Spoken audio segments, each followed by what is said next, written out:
Nobody warned me that the night I served table 14 would be the night I almost watched a man die. I'd been working at Hartwell's for 8 months by then. It's the kind of restaurant where the wine list costs more than my rent. A converted heritage building in downtown Vancouver, all exposed brick and low candlelight and the soft clink of imported crystal. I got the job because my best friend knew the floor manager, and I kept it because I was good at being invisible. That's what fine dining actually requires, if nobody tells you. Not elegance, not charm. Invisibility.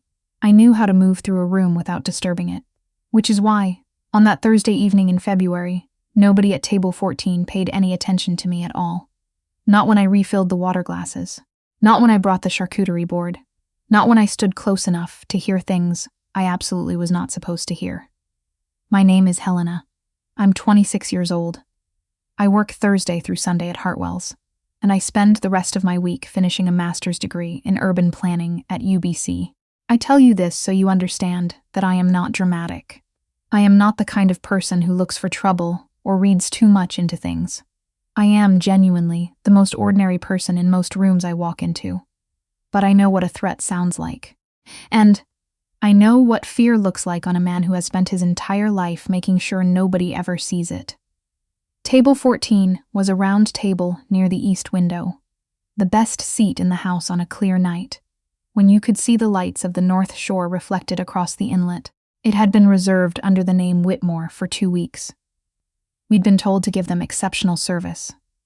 Discreet, exceptional service, our manager had emphasized. The kind where you anticipate before you're asked and disappear the moment the task is done. There were 4 of them. The man I'd later learn was named Conrad sat with his back to the wall, the way men like him always do. He was in his 50s, broad-shouldered, the kind of handsome that had aged into something harder. He wore a charcoal suit with no tie, a watch that my colleague later told me was worth $90,000. He held his menu without reading it because men like him never need to read menus. They already know what they want. They already know how everything is going to go. Beside him was his wife. I'll call her Renata, because that was the name on the reservation. She had dark hair pinned at the nape of her neck, fine jewelry, the careful posture of someone who had been trained since childhood to take up the right amount of space. Not too much, not too little. She smiled when she was supposed to smile. She touched her husband's arm when the conversation required warmth. She was very good at this. I noticed her because good servers notice the person at a table who is working the hardest. Across from them sat a couple I can only describe as perfectly assembled. The man, I found out his name was Douglas, though he went by his surname with everyone except Renata, was perhaps a decade younger than Conrad, with the polished ease of someone who'd grown up wealthy and then earned more. The woman beside him was striking, tall, cheekbones that caught the candlelight. She didn't speak much during the first course, but she watched everything. She had her mother's eyes, I realized, when I looked between her and Renata during a refill. She was their daughter. Her name, I later learned, was Celeste, and she had absolutely no idea what her parents had planned for the man sitting across from her. I didn't know any of this in the first hour. I brought the bread. I explained the evening's specials: sablefish, a rack of lamb, a mushroom risotto with truffle from the island. I poured the first bottle of Burgundy with 2 hands, the way we're trained, and I left them to it. My instincts started pulling at me somewhere around the second course. It wasn't anything obvious. It was the way Renata laughed a half-second too late at something, Conrad said. It was the way Douglas kept glancing toward the entrance. Small things. The kind of things that don't mean anything until they mean everything. I was clearing the neighboring table when I heard Douglas say, quietly, "The arrangement stands, Conrad. We just need tonight to go smoothly." Conrad said nothing. He lifted his wine glass. Douglas continued, "Whatever you've built on our foundation. You know that." Still nothing from Conrad. His jaw was set. His fingers on the wine glass were very still. "There are people who feel the debt hasn't been honored," Douglas said. "Tonight is about making that right." I moved away. I had bread to bring. I had water to refill. I was invisible and I was good at it. But I turned that phrase over in my mind the whole way to the kitchen. Tonight is about making that right. It was Paulette who told me. Paulette has worked at Hartwell's for 11 years.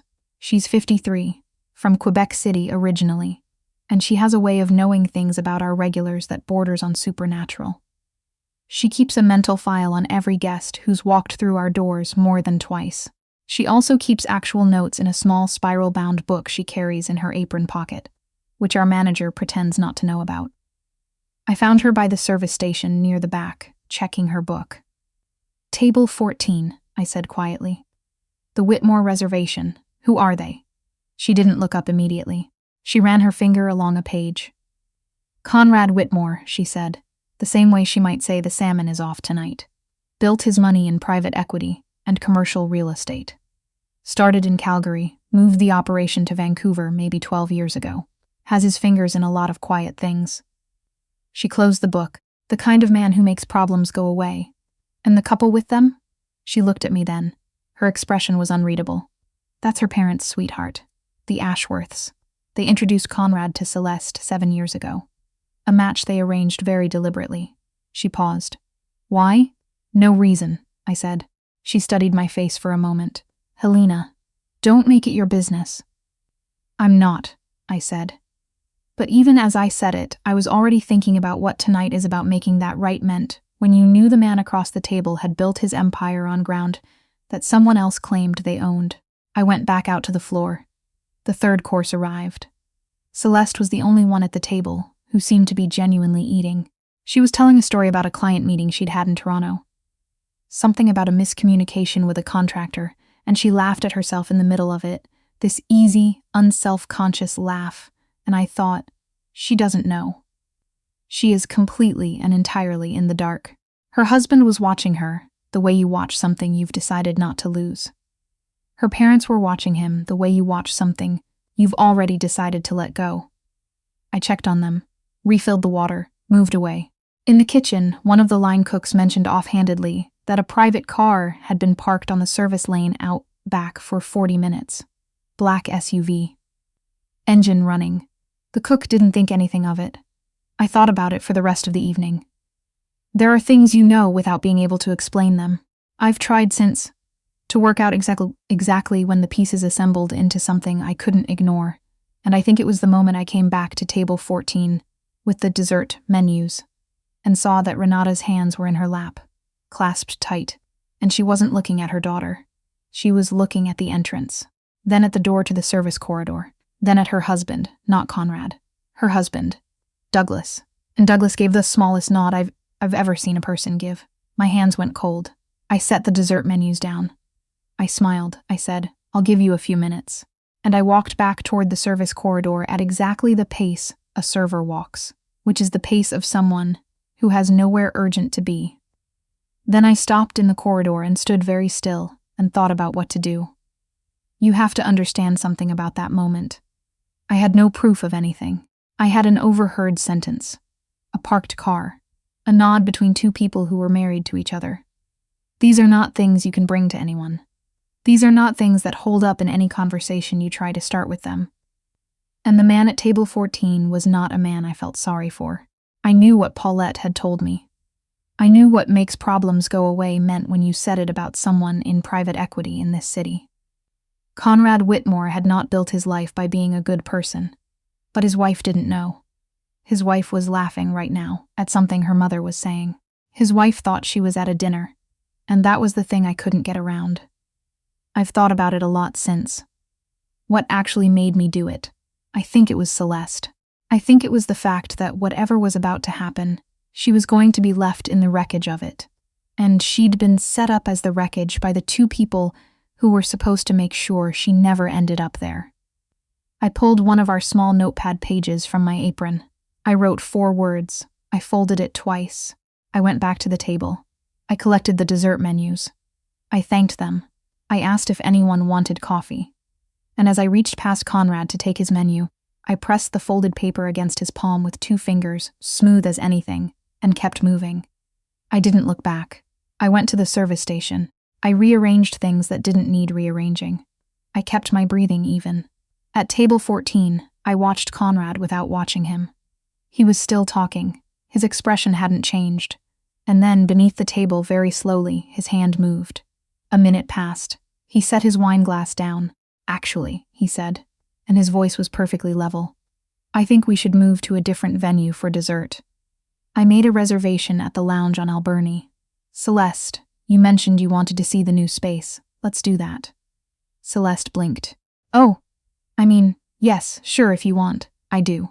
He was already standing, unhurried. He was the best actor I have ever seen in my life, and I include every film I've watched and every stage production I attended. He signaled for the bill, complimented the food to me directly, excellent as always, and had his coat on before Douglas could organize a reason to protest. Douglas tried. We haven't had dessert. Next time, Conrad said. He was already guiding Celeste toward the front of the restaurant, one hand at her back, the easy proprietary motion of a man who is simply leaving a dinner. He paused at the host stand. He exchanged a few words with the manager. I watched the Ashworths at the table. Douglas had his phone out. He was typing. Renata was staring at the window. I went to clear the table and did not make eye contact with either of them. The bill was settled, they left, and then the table was just a table again. White linen, half-finished wine, a bread plate with crumbs. I stood there for a second longer than I needed to. Paulette materialized beside me. What did you do? She said quietly. Nothing, I said. She looked at me for a long moment. The car out back left 5 minutes ago, she said, right when table 14 stood up. I nodded. She didn't say anything else. She picked up the bread plate and walked back toward the kitchen. I finished my shift. I rolled silverware. I wiped down menus. I changed out of my uniform in the staff bathroom, and I stood at the sink for a minute, looking at my own face in the mirror. I looked completely normal, which surprised me somehow. The night was cold when I stepped outside. February in Vancouver is its own particular gray. Not the brutal cold of somewhere like Winnipeg or Edmonton, but a damp, heavy cold that sits in your coat. I zipped mine to my chin and started walking toward the bus stop on Burrard. My phone buzzed. Unknown number. A Vancouver area code, but one I didn't recognize. I almost didn't answer. I almost let it go to voicemail. I'm glad I didn't, though to this day I can't entirely explain why. This is Conrad Whitmore, said the voice on the other end. The same measured, controlled voice from table 14. I'd like to speak with you. I stopped walking. How did you get my number? I asked for the name of our server, he said. The rest took 30 seconds. A pause. I want to know why you did what you did. I'd thought about this. On some level, I'd been preparing for it since I slid that note into his hand. You seemed like you needed a heads up, I said. I did, he said. You're right about that. Another pause, longer this time. Most people in your position would have looked away. It's the easier thing to do. I know. So why didn't you? I thought about Celeste laughing at her own story. The easy, real laugh of someone who didn't know. Your wife, I said. She didn't know. Whatever was being arranged, she wasn't part of it. The silence on the other end was different this time. No, he said finally. She wasn't. She deserved to go home tonight, I said. He didn't respond to that. I heard him exhale. Just a breath, barely audible. The kind of release that a man like that probably allows himself about once a decade. I'd like to do something to show my appreciation, he said, back to the measured tone. Properly. That's not why I did it. I know, he said. That's why I'm asking. I didn't say yes. I didn't say no. I said I needed to think about it, and he said he understood, and he gave me a number to reach him, and said there was no urgency and no obligation. I hung up. I stood on Burrard Street for another minute. A bus went by that wasn't my bus.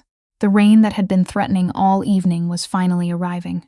Soft and steady, and I turned my face up to it for just a second before I started walking again. I want to tell you I had noble intentions from the first moment.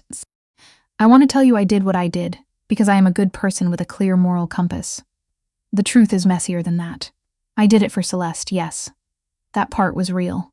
But I also did it because I was 26 years old, and I had $38,000 in student debt, and a part-time serving job, and a thesis I hadn't made real progress on in 2 months. And I had watched men like Conrad Whitmore walk through rooms my entire life. Rooms that bent slightly toward them. Rooms that rearranged themselves.